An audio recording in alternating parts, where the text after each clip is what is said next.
I get triggered when I'm around people who are so smart and I must be stupid. I try to be quiet, but after a while, enough's enough, and then I pick a fight. Well, nothing gets resolved, and then I simmer about the interaction for hours. In the last video, I talked about how sometimes we can be dismissive of others in a difficult conversation. But what do you do when someone is arrogant and dismissive with you? Well, I want to share with you some tips to stay in control in these conversations. But first, it might be helpful to know that there's a difference between confidence and arrogance.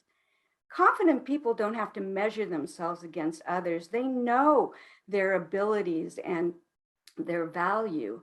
Now, they may judge themselves, but hopefully that helps them to grow. Arrogant people, on the other hand, they're constantly measuring themselves against others, who's less than, who's better than, and they see every conversation as a challenge to prove their point.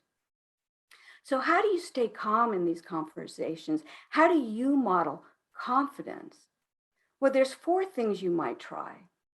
Number 1, even though you're boiling inside, try to stay calm, listen, summarize their key points, and if they feel heard, they may be open to listening to you.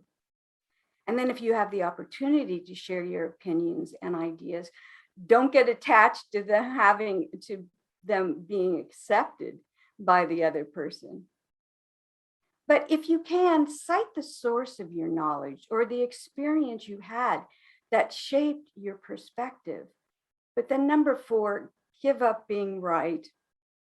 They still may tell you you're wrong and you shouldn't see things that way.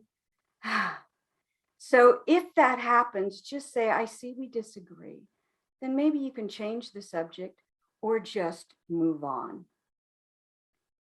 So in these moments, breathe, stay calm, and know that if you do fall into their competition and you get defensive and argumentative, it's okay.